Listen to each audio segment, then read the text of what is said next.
perfect. C'est bon? Je vais juste me recadrer. Parfait. The sound is okay? Sound is perfect. Okay. How did that make you feel?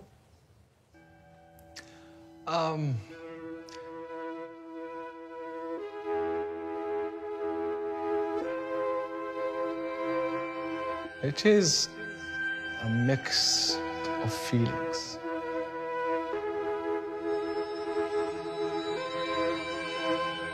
First, you think a flashback, what I would have on my phone. You feel under danger. They want to see all the movements that were happening inside that newsroom. Okay, what I was doing these days when I was infected, when I was targeted. They hold or they possess a massive amount of information that can put me or people I'm in touch with in danger and eliminate the human rights work I have been doing. I work for a very, very small newsroom. At least 22 cell phones were targeted. They have access to your bank account, your photos. They have access to your bedroom, to your bathroom, to your kitchen. They have access to your entire life. What do you have? You have just to point it out to some government. And in this case, it's like my government. They got the upper hand in controlling you. But at the same time, you don't know what would be the consequences of it. It's not a pressure that only affects me. It's a pressure that I can feel, I can see it in my family. You create this type of paranoia that is always behind you. When you have people that has an obsessive surveillance against you, it's because they want to know about your work, but also about your life.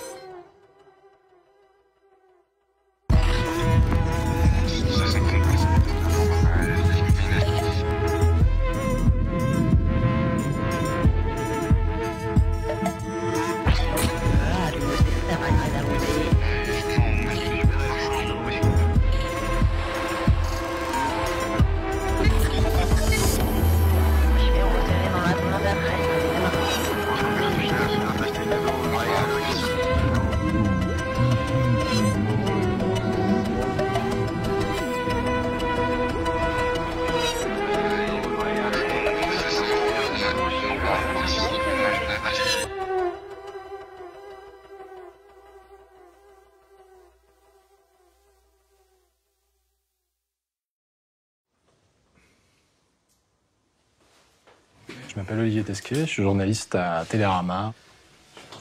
Je m'occupe des questions numériques depuis une dizaine d'années, avec un intérêt particulier pour les questions qui touchent la surveillance et les droits humains. Moi, j'ai commencé à faire ce métier à la toute fin des années 2000, au début des années 2010, qui était le moment où Internet a commencé à devenir dangereux. On sortait de cette espèce d'utopie des réseaux qui sont nécessairement bons pour la démocratie et qui sont vecteurs du changement uniquement vertueux, parce qu'on voyait qu'à ce moment-là, il commençait à y avoir une reprise en main très très forte des régimes autoritaires et des dictatures qui ont très vite compris qu'en fait ces outils-là, c'était du pain béni.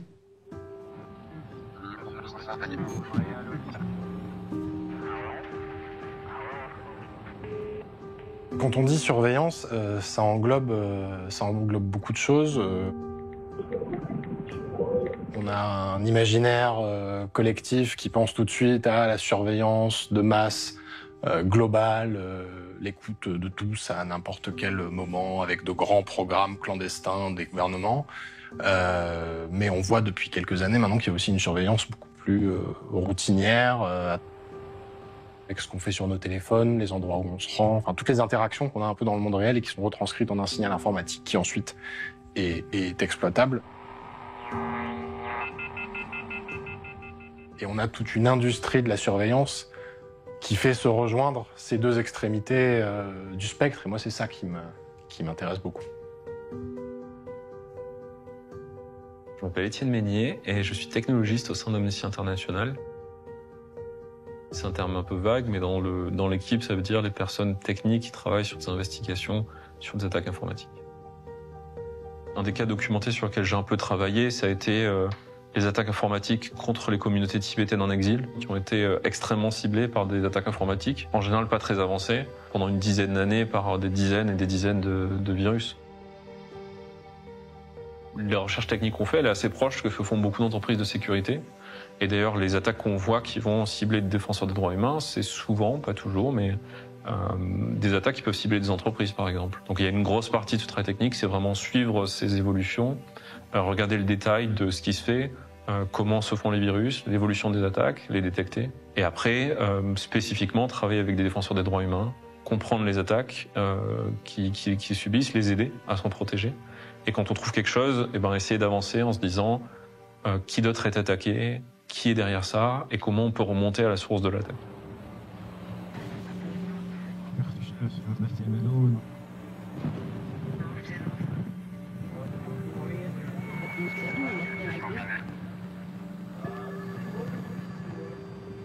Alors, on entend par cybersurveillance toutes les formes de surveillance qui vont toucher à du numérique, donc après tous les appareils informatiques, téléphone, ordinateur. C'est assez vaste puisqu'aujourd'hui à peu près tout est connecté, on a des objets connectés dans la maison, donc ça regroupe vraiment toutes ces formes-là de surveillance par ces appareils. C'est aussi vieux que l'invention de l'informatique, c'est juste que vu que l'informatique s'est propagée, s'est démocratisée, il y a de plus en plus de formes de surveillance. Il y a quand même eu une bascule au moment où il y a eu vraiment l'idée de collecter des données qui s'est fait de plus en plus, et donc on a vu des produits qui n'étaient plus juste le fait de fournir un outil, mais le fait de en plus avoir des données. Donc ça fait beaucoup avec le développement d'Internet notamment. La guerre est gagnée. Au lendemain de la Deuxième Guerre mondiale, à l'époque, quand on parle de surveillance, on parle de quelque chose qui est une prérogative des États. Les Five Eyes, donc les États-Unis, le Canada, l'Australie, la Nouvelle-Zélande et le Royaume-Uni, qui signent un accord en 1946 qui acte un partage du renseignement et de ce qui est capté à travers l'écoute des réseaux de télécommunications, qui se matérialise quelques décennies plus tard avec la création d'un réseau qu'on appelle le réseau Échelon. Des millions de communications téléphoniques, fax ou téléx sont décryptées par un gigantesque système d'écoute baptisé le réseau Échelon. Des stations d'écoute avec des grandes paraboles qui sont capables d'intercepter des flux importants de télécommunications et ensuite les informations sont stockées, partagées. Parce qu'en plus des grosses boules, il y a des satellites. Ils balayent toute la surface du globe et espionnent tout autant. Pendant très longtemps, la surveillance, ça a été ça. But you know, I think about this, and what about this internet thing? Do you know anything about that? Sure. On a eu l'apparition d'Internet. It's wild what's going on. You can send electronic mail to people. It is the big new thing. L'apparition d'acteurs privés sur Internet, des fournisseurs d'accès, tout un tas d'opérateurs du réseau. Every day, America Online is making it easier for people to live, work and play. Qui sont devenus des points d'entrée, c'est-à-dire qu'il a fallu obtenir la coopération de ces entreprises-là. Et puis ensuite, on a la généralisation du smartphone. Il s'agit d'un téléphone, d'un portable avec de nouvelles applications. Qui est concomitante, à quelques années près, d'un autre événement géopolitique majeur qui est le 11 septembre aux États-Unis. Des scènes de détresse et de panique collective dans les rues new-yorkaises alors que le maire fait évacuer tout le sud de Manhattan. C'est le moment où la sécurité, la lutte contre le terrorisme, la guerre contre le terrorisme devient vraiment l'obsession des démocraties libérales. Fellow citizens, as we gather tonight, our nation is at war and the civilized world faces unprecedented dangers. Yet the state of our union has never been stronger. À partir de maintenant, on prend tout. On ramasse au chalut et ensuite on analysera ce qui est pertinent.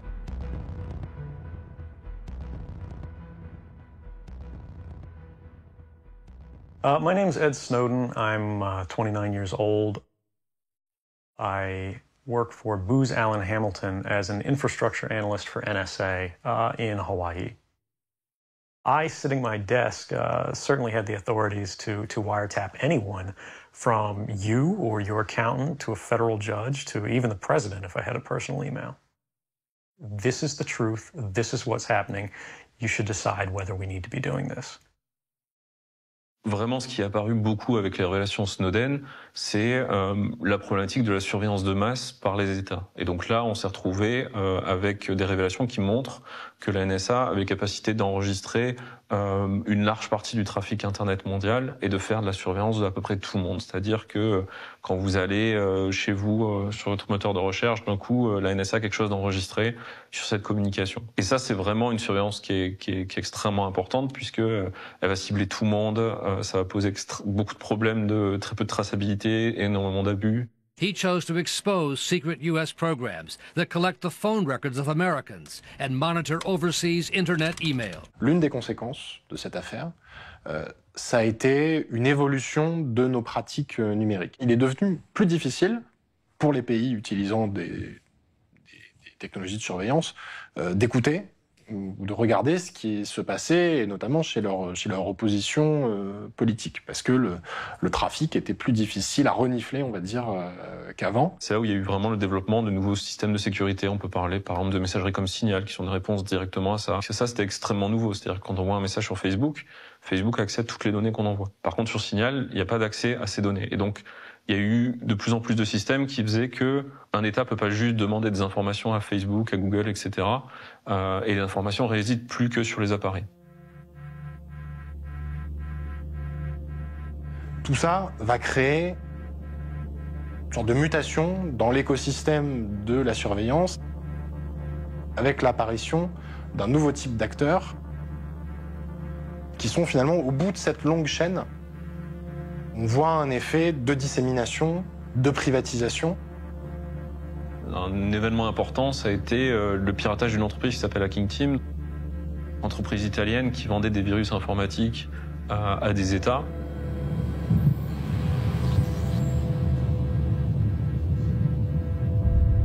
Et en 2015, il y a une personne qui a piraté Hacking Team, qui a pris toutes les données, les emails, les documents, les contrats, le code, absolument tout, et a tout mis sur Internet. The group known as the Hacking Team is known for selling surveillance software to governments. Now, they're on the other end of a major security breach. Et ça a été un événement majeur parce que ça a été la première fois qu'il y a vraiment une mise en lumière de l'ampleur du problème. Il y a la liste des clients, on s'est aperçu de l'ampleur du marché, des discussions de comment se faisaient les achats de vulnérabilité, de failles de sécurité, de comment se faisaient les négociations entre États. Donc là, on a un écosystème nouveau qui est assez obscur souvent d'entreprises qui vivent de cette surveillance. Il y a eu cette combinaison de facteurs qui ont permis à n'importe quel État qui serait prêt à mettre le prix de s'offrir sa propre NSA ou son propre réseau échelon. En fait, c'est ça la vraie différence et la vraie évolution de la surveillance telle qu'elle existe aujourd'hui en 2022. On a vraiment une économie de la surveillance, des entreprises qui vendent des produits, des gens qui viennent en costume, en chemise, comme tout le monde, qui, au lieu de développer un site d'e-commerce, ils développent des virus informatiques.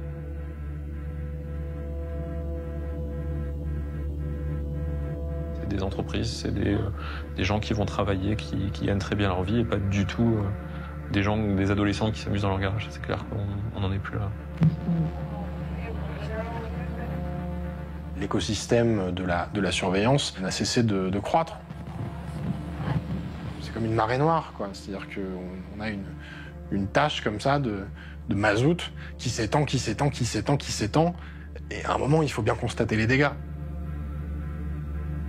C'est un combat permanent, en fait. C'est-à-dire que quand on travaille sur les questions de surveillance, il faut se battre contre la tentation de devenir paranoïaque. Il faut se battre contre la tentation de devenir complotiste. Parce que parfois, c'est le reproche qu'on nous fait, qu'on me fait, mais qu'on fait à d'autres. C'est de dire, vous voyez tout en noir, vous dépeignez un futur complètement dystopique. On n'y est pas encore. Non, parfois, on n'y est pas encore. Mais justement, l'idée, c'est qu'on n'y aille pas. Donc, pour ne pas y aller, il faut aussi essayer d'envisager ces scénarios sans jamais s'éloigner des faits. Donc il faut trouver... c'est un autre équilibre précaire à trouver, mais je pense que c'est une nécessité.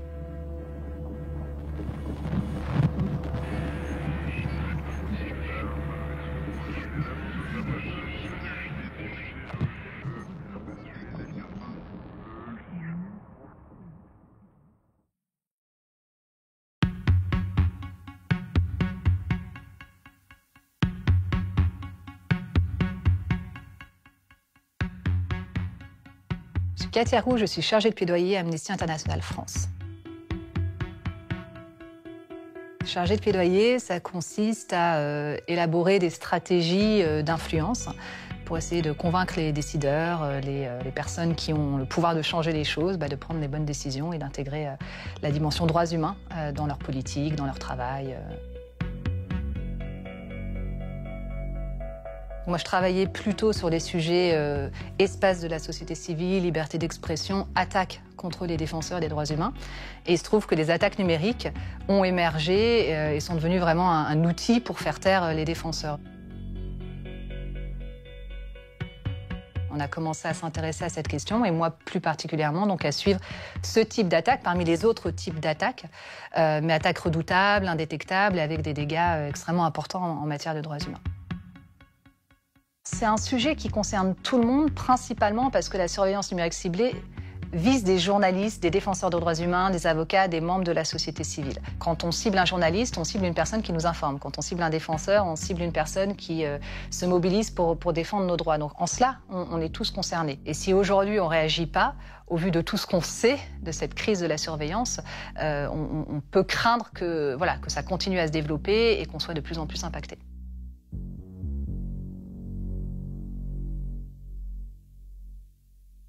En 2019, Amnesty International avait sorti un rapport précisément sur la surveillance numérique des défenseurs des droits humains. Et dedans, il était fait mention de plusieurs outils, de plusieurs logiciels qui seraient utilisés par des États précisément pour attaquer numériquement les défenseurs. Et le logiciel de NSO était cité dans ce rapport. Moi, les premières fois où j'ai vraiment croisé physiquement NSO, je me souviens, c'était au salon Millipol, qui est donc un salon de l'armement qui se tient tous les 2 ans au parc des Expos de Villepinte, en banlieue parisienne. C'était le seul stand où il y avait 4 murs, 4 cloisons. Donc on avait ce cube noir posé au milieu d'un grand hall d'exposition.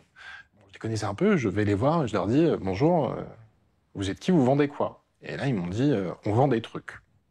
Ce qui était vraiment... Et c'est tout ce que j'ai obtenu. Auprès des clients, ce qu'ils vont leur dire, c'est on va vous vendre un outil un peu magique qui va vous permettre de traquer les Ben Laden du monde entier. Donc on voit à nouveau le ferment du 11 septembre, ce traumatisme sur lequel tout un tas d'entreprises ont construit leur modèle économique. NSO Group vraiment est devenu importante sur ce marché en développant, en présentant, vendant la capacité de pirater des iPhones. Et vraiment l'argument principal, c'était vous ne pouvez plus surveiller les gens en surveillant le réseau, il va falloir pirater les téléphones. On était vraiment à un moment où les investisseurs se posaient la question, est-ce que c'est une bonne chose d'investir dans ces entreprises? Est-ce que on va pouvoir gagner de l'argent comme ça?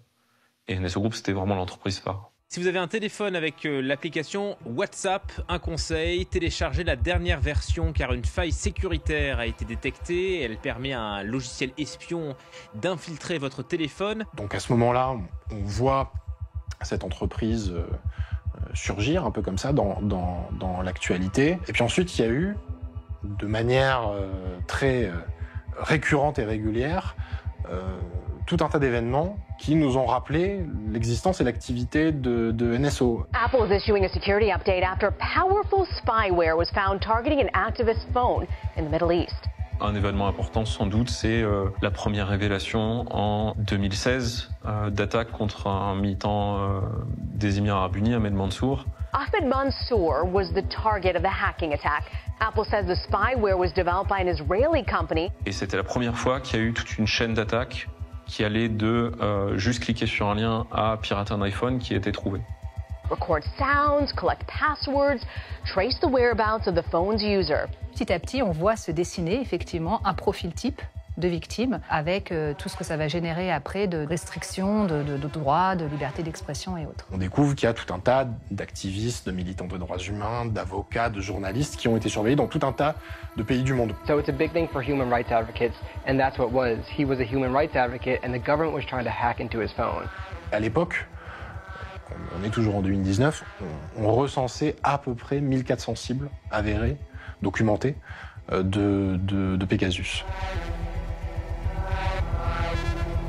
Pegasus, c'est un virus informatique qui va viser à espionner un téléphone.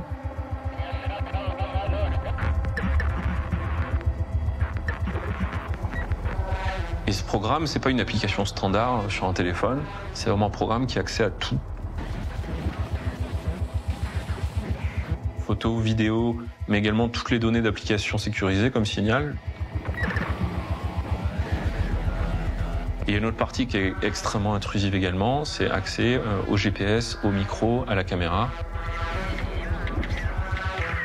NSO Group au début se basait sur des attaques avec un clic, c'est-à-dire il va y avoir un message qui est envoyé par SMS, par WhatsApp, peu importe. Et si la personne clique sur ce lien, le téléphone est piraté. Et autour de 2018-2019, NSO a commencé à utiliser d'autres méthodes d'infection qui vont être donc sans clic, 0 clic. Le téléphone est piraté sans qu'il y ait d'intervention de l'utilisateur ou de l'utilisatrice. C'est-à-dire qu'on a le téléphone sur la table et d'un coup, le téléphone est piraté, il n'y a aucune trace, quasiment rien de visible. Donc là, il y a vraiment une possibilité de savoir où est la personne, de savoir ce que fait la personne, d'écouter dans la pièce, d'écouter les appels téléphoniques. Donc il y a vraiment ces deux aspects de, d'une part, récolter des données et d'autre part, vraiment utiliser le téléphone comme un outil d'espionnage en fait.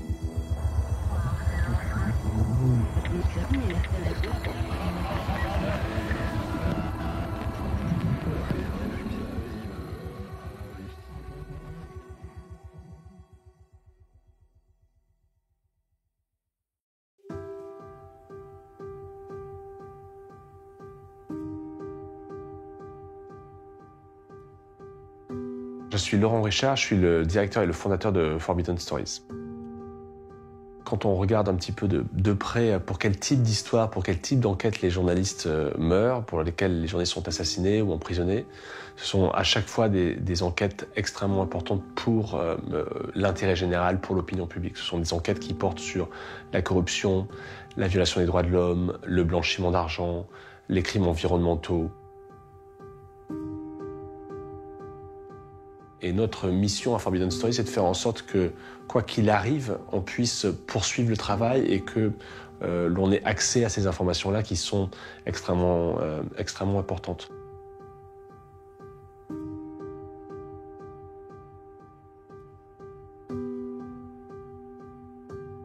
Le logiciel Pegasus, vendu par la société NSO, ça fait déjà quelques années qu'on en entend parler. On sait que certains États l'utilisent. Amnesty travaille dessus depuis longtemps. Ce qui a changé avec le projet Pegasus, on a pu mettre un nom et un visage sur les victimes. Ce qu'on appelle le projet Pegasus, en réalité, c'est l'enquête qui a été menée par donc un consortium de plus de 80 journalistes de 17 médias internationaux de 10 pays et qui a été coordonnée par Forbidden Stories. Dans le projet Pegasus, on a vraiment joué le rôle de partenaire technique, tandis que Forbidden Stories et du coup le consortium qui s'est monté autour du projet Pegasus faisait finalement l'enquête journalistique et puis le travail de rédaction, de publication.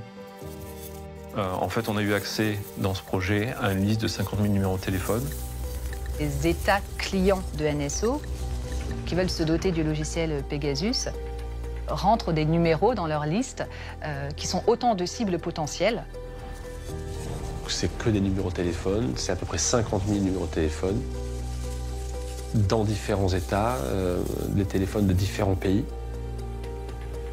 Qui se trouve dans cette liste? À qui appartiennent ces numéros? Ça, c'est un travail qui prend du temps, mais qui nous permet déjà de voir des journalistes, des opposants, des chefs d'État, des chefs d'entreprise, des dissidents. Ce sont des personnes qui intéressent des États qui se sont dotés de Pegasus. Ça ne veut pas dire qu'elles ont été effectivement surveillées par Pegasus. Pour en avoir le cœur net, il faut analyser leur téléphone et voir si oui ou non il y a eu une tentative d'attaque ou pas. Une fois qu'on a la méthodologie, tester un téléphone, c'est relativement court. Ça prend 10-15 minutes, une demi-heure selon les téléphones. Mais chaque cas, chaque pays où Pegasus était utilisé, en fait, on avait un contexte politique qui était différent. Ce projet-là était très difficile à mener parce qu'il fallait rester sous le radar en permanence. Il fallait rester sous le radar d'entreprises et d'États qui ont des radars extrêmement puissants. Il ne fallait pas se retrouver nous-mêmes sur la liste.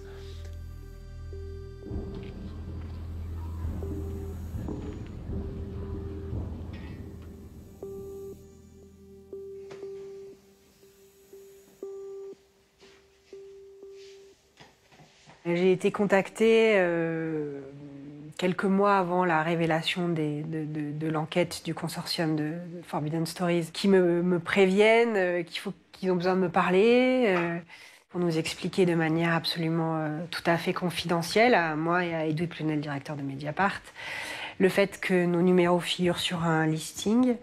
Non, mais non seulement je me doute pas de qui peut espionner, mais je me doute surtout pas du fait que j'ai pu l'être. C'est-à-dire, bien sûr, je sais que c'est possible, hein, bien sûr, je fais attention depuis des années, j'utilise des messages cryptés, il y a des choses que je ne dis jamais par téléphone, que je n'écris jamais dans un mail, etc., etc. Donc, j'ai une sorte d'hygiène numérique de base, mais je ne me doute pas du tout que je puisse être espionnée, et je ne me doute pas du tout de savoir par qui. Je me retrouve donc dans le bureau de Laurent Richard de Forbidden Stories, je confie donc les données de mon téléphone, qui sont donc envoyées au laboratoire d'Amnesty en Allemagne. On entend tic, tic, tic, tic, tic.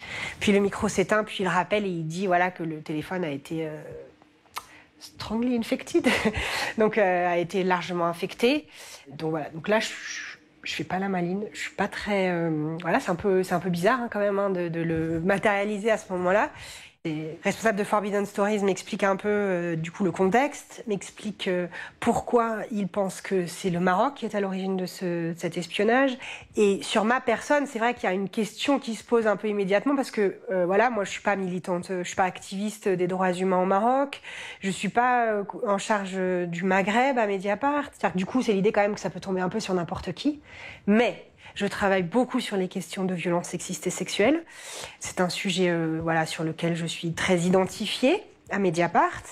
Quand on regarde les périodes plus précises d'espionnage de mon téléphone, les sondes sont très importantes dans les périodes qui précèdent les dossiers et les arrestations de plusieurs journalistes marocains sous le prétexte d'accusations de violences sexuelles, et qu'il est très vraisemblable que le régime marocain, d'une manière ou d'une autre, avec telle ou telle motivation, ait cherché des éléments dans mon téléphone. Voilà. Autant dire que c'est pas un sentiment très agréable d'imaginer que j'ai pu, involontairement évidemment, hein, mais à mon corps défendant, servir à mettre des journalistes marocains en prison.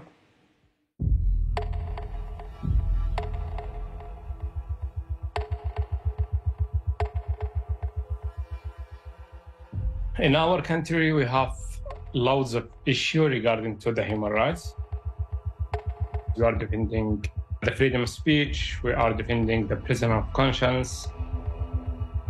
The Saudi regime, they will target any activist. In the past, I have been targeted by different things like phishing through emails, attacking my website, for example. But in 2018, I noticed that there is something wrong in my mobile. It was an attempt from Pegasus. Le dossier du Rwanda est un dossier très très sensible, très polarisé. Je suis vraiment dans le dossier beaucoup plus que d'autres journalistes. J'ai reçu un coup de fil de quelqu'un du service d'information militaire en Belgique qui s'occupe des dossiers des Grands Lacs, des dossiers africains. Cette personne est venue se présenter chez nous à la maison et a expliqué qu'ils avaient des doutes formels que non, aussi bien la téléphone de ma femme que de moi-même, était surveillé par Pegasus.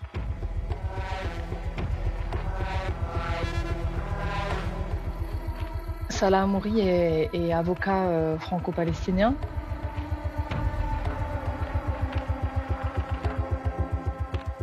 Je suis son épouse, nous avons 2 enfants. Plusieurs défenseurs des droits humains palestiniens remarquent sur leur téléphone des mouvements un peu étranges, des caméras qui s'allument sans qu'ils l'aient fait, des conversations WhatsApp qui sont ouvertes alors qu'ils n'étaient pas du tout sur ces conversations, etc., etc. Après l'analyse de son téléphone, Salah donc était informé que son téléphone était infesté par le logiciel espion Pegasus.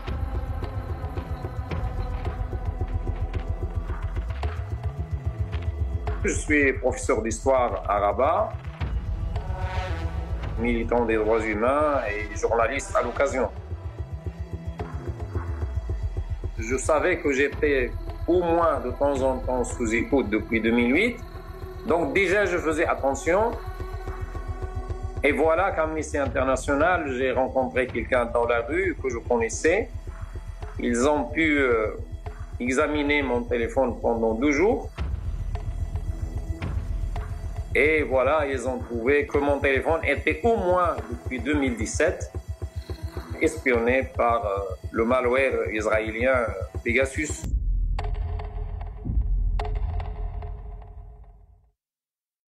Quand on apprend qu'on est espionné, bon, déjà ça fait un peu peur en fait, bêtement, mais il faut le dire en fait. Parce que c'est aussi fait pour ça, c'est fait pour intimider. De manière un peu irrationnelle, parce que moi je suis dans une situation, je suis journaliste en France à Mediapart, je suis dans une situation tout à fait protégée en réalité. J'ai pas vraiment de raison d'avoir peur. Mais ça fait quand même un peu peur. On a des photos de ses enfants dans son téléphone. Bon bah voilà, vous savez pas où est-ce qu'elles circulent, même s'il y a aucune raison, faut pas paniquer.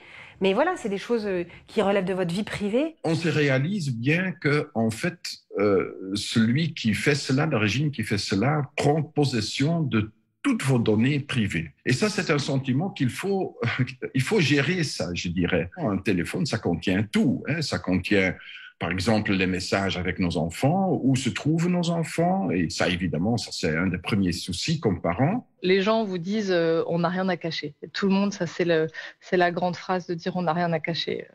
Certes, imaginez que dans un ordinateur des renseignements israéliens, il y a un dossier avec des photos de vous, avec vos enfants, dans des moments de vie de famille. C'est particulièrement désagréable parce que ces photos-là, c'est des moments que vous voulez partager avec vos proches et pas avec un État qui a une volonté de les utiliser pour vous nuire, en tout cas pour nuire à mon mari. J'ai eu peur pour moi, pour ma famille. Vous n'avez plus le plaisir de parler de quelque chose de personnel. Vous n'allez pas parler d'une façon intime, même à votre femme. Donc, ça limite votre communication et ça a un impact psychologique. Le doute devient une partie de votre vie quotidienne. Vous perdez un peu le goût de la vie normale. Quand on annonce à une personne qu'on a trouvé des traces d'infection de son téléphone, c'est toujours un moment très douloureux, très traumatisant, parce qu'on réalise à ce moment-là qu'une partie de notre vie nous a totalement échappé, et surtout a été captée par un service de renseignement qui, a priori, vous veut du mal. Et je pense qu'il ne faut absolument pas sous-estimer le choc psychologique qui s'opère quand on découvre qu'on est victime d'un acte de cybersurveillance.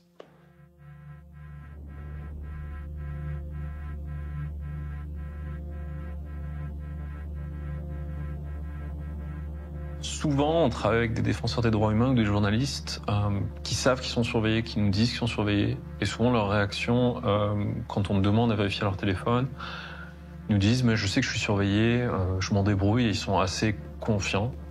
Mais on a eu beaucoup de cas où une fois qu'on a des traces précises, où on leur dit « votre téléphone a été piraté à cette date », qu'on essaie de comprendre qu'est-ce qui s'est passé, où là, il y a un peu plus un choc avec vraiment la question de « qu'est-ce que j'ai raté ?» Est-ce que j'ai pas mis des gens en danger?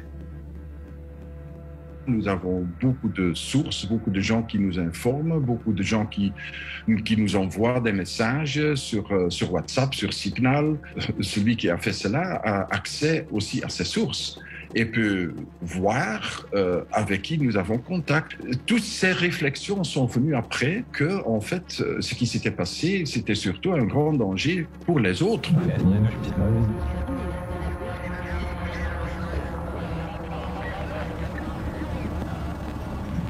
Évidemment, ce qui est le plus effrayant, c'est pour les journalistes au Maroc, franchement. C'est-à-dire que, oui, bah ça, c'est même plus de la peur. C'est d'abord, c'est effectif. Ils sont vraiment en prison. Ils sont injustement emprisonnés. Et d'imaginer que j'ai pu y contribuer, c'est terrifiant. I'm not worried about my safety because I know the prices that we need to pay for this path.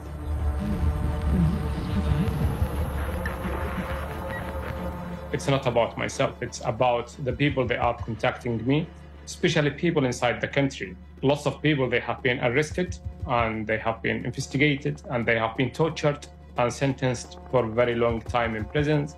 And after targeting me, they killed the journalist Jamal Khashoggi. Jamal Khashoggi n'est jamais ressorti du consulat d'Istanbul. Turkish officials have reportedly obtained recordings proving how Washington Post journalist Jamal Khashoggi was killed. We were in regular contact and we were also helping each other. The responsibility of the state of Saudi Arabia is engaged into that execution. It is believed that he was asphyxiated with a plastic bag.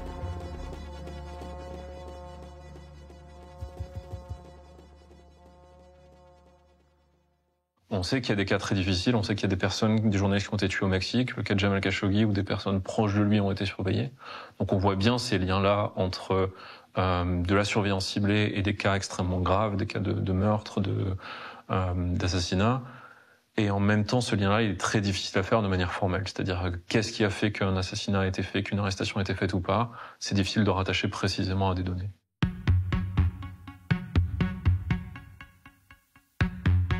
Je travaille à Amnesty depuis le mois de octobre 2020.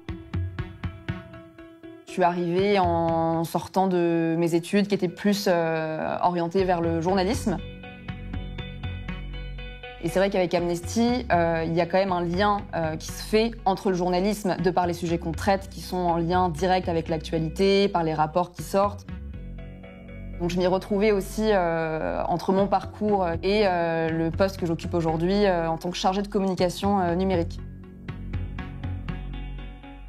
Moi, je suis journaliste de formation. Et j'ai exercé un peu, mais très vite, j'ai voulu faire sauter la barrière et aller faire attaché de presse. Parce que je comprenais qu'en tant qu'attaché de presse, on pouvait défendre les messages et les valeurs auxquelles on était attaché. En l'occurrence, ici, à Amnesty International, j'ai le bonheur d'être en phase avec beaucoup d'enjeux sur lesquels je pense qu'il est important de parler.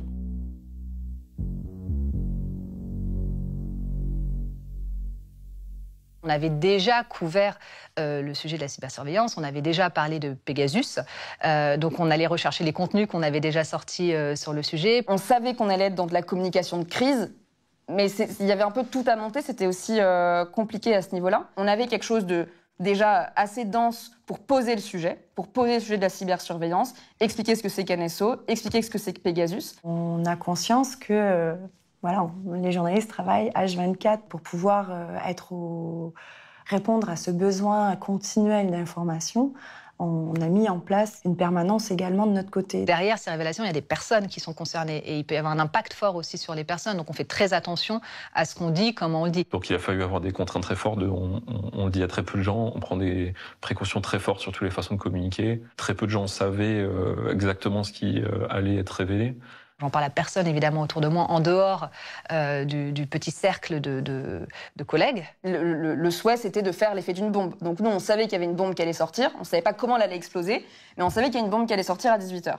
Donc moi, je me réveille le dimanche matin avec en tête, cette heure-là, 18h, il va se passer quelque chose. Il faut que je sois en alerte. À 17h, moi, j'ai l'attention au maximum. J'essaie de faire tomber la pression et puis d'être complètement... prête. A group of media organizations has uncovered evidence of a massive spying effort targeting journalists, activists, and business leaders. Je vois sur le site du Monde partout Pegasus, j'allume la télé Pegasus. Un outil informatique réservé aux agences gouvernementales pour lutter contre le terrorisme. Des notifications partout, sur Twitter, trending topic Pegasus. It's called Pegasus and was licensed to governments by a private Israeli tech firm. Et là on se dit, ok, en fait, c'est plus gros que ce qu'on imaginait. La investigación fue coordinada por la organización sin fines de lucro Forbidden Stories, con el apoyo de Amnesty International. J'arrive pas à me concentrer sur un article parce qu'ils arrivent tous les uns après les autres, dans plein de langues, avec plein de focus différents. Of surveillance software to spy on individuals from heads of state to journalists. Une demi-seconde, on se dit waouh, et puis la seconde d'après, on se dit bon ben voilà, maintenant faut y aller. Ils ont accès aux SMS, ils ont accès aux emails, aux contacts, ils peuvent aussi activer le micro ou la caméra du téléphone. Le jour de la publication, je suis là, mais le jour d'avant aussi, les semaines d'avant aussi, les nuits d'avant aussi, c'était très, très intense. This is an industry that should not exist. They don't make vaccines, the only thing they sell is the virus. On parle de journalisme, il y a aussi des avocats, il y a aussi des sportifs, il y a aussi des médecins, hein, dans une cinquantaine de pays, effectivement, c'est assez hallucinant. La masse de données récoltées, la variété des cibles, des gens identifiables, il va y avoir une onde de choc. Phone hacking, the Pegasus phone hacking. 5 journalists were on the list of targets. Detrás de Pegasus hay además una historia muy interesante. Un jour de révélation, c'est marrant. Moi, j'étais chez mes parents. Deux questions. Pourquoi on sait que c'est Pegasus? Et donc là, il y a mes parents qui viennent me voir en me disant « Ah, mais t'as entendu parler, il y a ce truc qui sort à la télé. » Je leur dis « Bah ouais, là, Ah, mais la télé, toi, c'est la même. » Je dis « Ah ouais, là, Et pourquoi on peut affirmer que là, en l'occurrence, c'est le Maroc qui cherche à cibler l'ENA? D'autres révélations sont à venir et elles seront elles aussi surprenantes. The Pegasus storm has acquired new dimensions. Le dimanche, on a le scandale qui explose et puis tous les jours, on a de nouvelles révélations. El móvil del primer ministro británico, Boris Johnson, estaba en la base de datos del programa Pegasus. El presidente del gobierno y de la ministra de Defensa han sido infectados con el software Pegasus. Emmanuel Macron, l'un de ses portables semble avoir été visé par le logiciel Pegasus. L'ancien Premier ministre Édouard Philippe, 14 autres membres du gouvernement de l'époque. The UN's High Commissioner for Human Rights calls the report extremely alarming. Hadas Gold has more.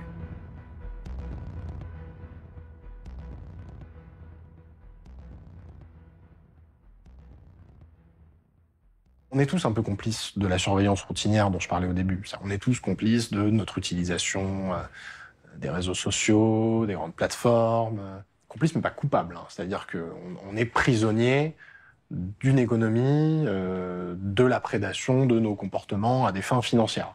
Mais la vraie limite, c'est un outil comme Pegasus. Pegasus, il y a zéro consentement. Pegasus, il n'y a même aucune connaissance. C'est-à-dire que vous pouvez vous retrouver infecté sans même le savoir. Vous n'avez même pas besoin de cliquer sur un lien, de faire une erreur. Vous êtes infecté. Voilà. Et vous n'avez aucun moyen ni de le savoir, ni de vous en prémunir. C'était pas nouveau en soi. Il y avait déjà eu des cas de surveillance avant, il y avait déjà eu des rapports qui avaient été publiés, y compris sur Pegasus. Mais là, l'ampleur du scandale, les profils des personnes visées, le fait que des noms très connus de personnalités soient parmi les victimes, ça a provoqué quand même une onde de choc mondiale et auprès de la population notamment.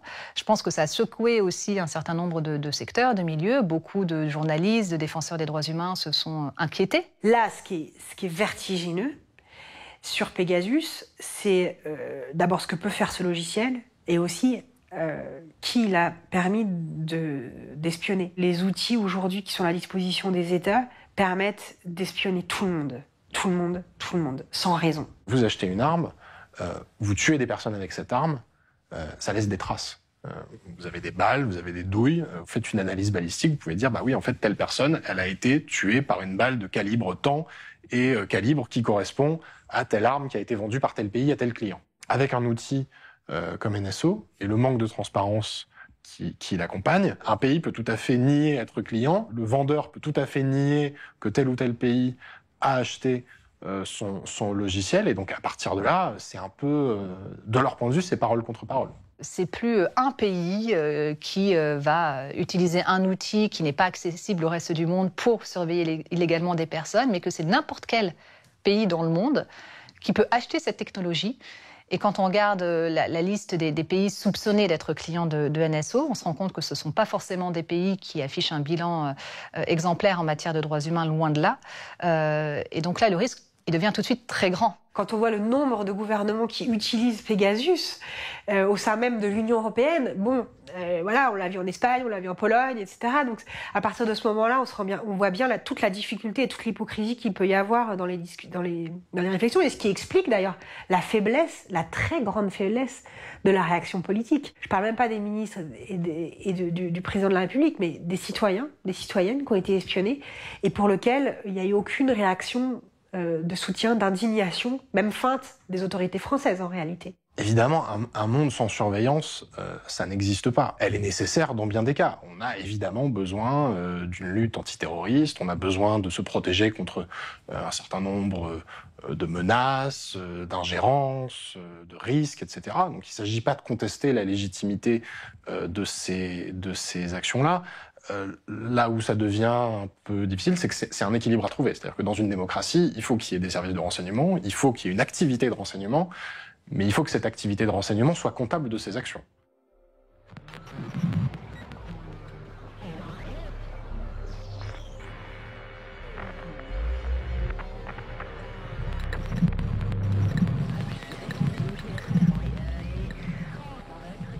NSO va peut-être péricliter, disparaître, parce qu'on a révélé son système.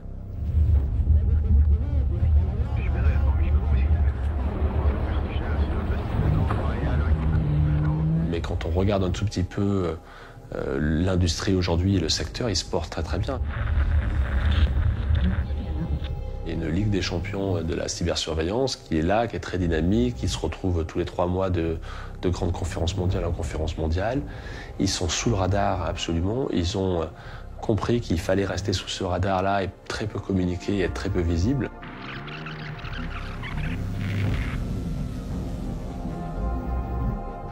Évidemment, NSO, c'est la partie émergée et spectaculaire et maintenant très visible de l'iceberg, mais ensuite, exactement comme un iceberg, 90% est encore sous l'eau et on n'en perçoit pas complètement les contours.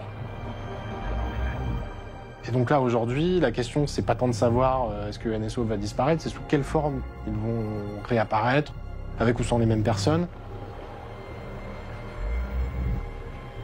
Ce qui montre bien que la réflexion, elle peut pas être purement technique, mais elle peut pas se concentrer uniquement sur cette société-là non plus. Il faut des règles du jeu qui soient claires, qui soient les mêmes pour tout le monde. Mais pour ça, il faudra avoir des régimes harmonisés.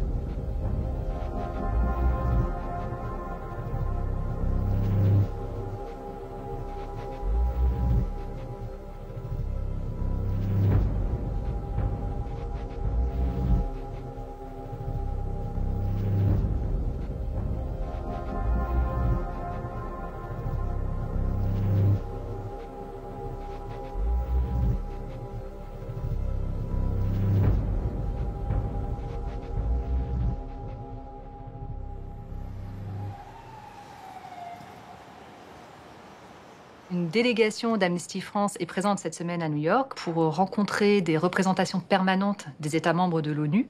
On avait identifié cette 77e session des Nations Unies comme une opportunité pour porter nos messages. On savait que la résolution sur la vie privée à l'ère du numérique allait être débattue. Ça rend vraiment très concret, en réalité, nos messages, notre mobilisation. Le problème est mondial, la réponse doit être mondiale, et donc c'était important pour nous d'être là pour montrer cette dimension-là. Il faut identifier les personnes qui ont le pouvoir de prendre des décisions et de changer des situations. Ça va de les sensibiliser, ouvrir le dialogue, à essayer effectivement de rentrer dans une discussion, débattre.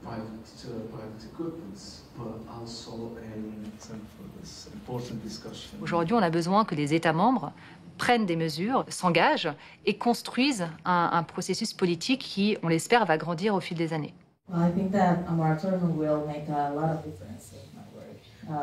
Et puis on est aussi là pour leur remettre une pétition signée par plus de 100 000 personnes dans le monde entier et qui appelle à un moratoire. On voit qu'il y a une réalisation du problème depuis l'année dernière. Vraiment beaucoup d'États, d'ONG ont compris qu'il y avait un problème. Beaucoup de gens sont mobilisés pour faire quelque chose. On espère arriver à un moratoire parce que vraiment ça va secouer.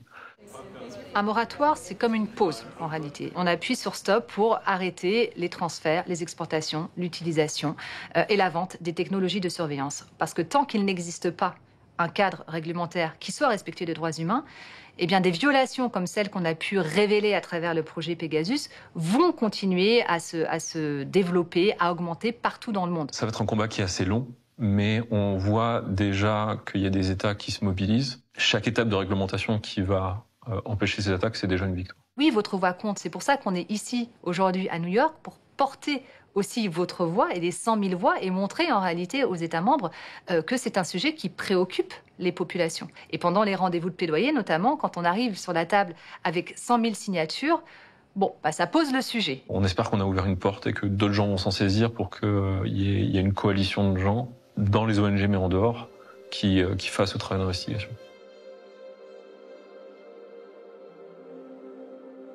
Plus on en parlera, plus il y aura de manifestations publiques là-dessus, plus il y aura d'articles dans la presse, plus il y aura d'ONG à s'intéresser à ces questions, et plus voilà, les États seront obligés aussi de faire attention aux pratiques qu'ils mettent en place. Faut pas perdre espoir. C'est pas parce que là la réaction n'a pas été à la hauteur qu'elle ne le sera pas plus tard, et c'est pas parce qu'elle n'a pas été à la hauteur que le niveau de conscience générale n'a pas augmenté sur le sujet. I believe there's brilliant work from the NGOs, from some media. There is amazing work, but we need to do more and more to make pressure. Évidemment, je suis pleine d'espoir sur ce combat. Aujourd'hui, on ne peut pas faire comme si le projet Pegasus n'avait pas existé, comme si toutes les révélations, comme si tous les témoignages, toutes les violations des droits humains et cette crise de la surveillance n'étaient pas là. Je pense qu'aujourd'hui, les États n'ont pas d'autre choix que de se saisir en réalité de cette question. On restera mobilisés jusqu'à ce qu'on atteigne nos objectifs. Donc oui, j'ai l'espoir que ça avance parce qu'il n'y a pas d'autre possibilité en réalité si on veut véritablement respecter les droits humains.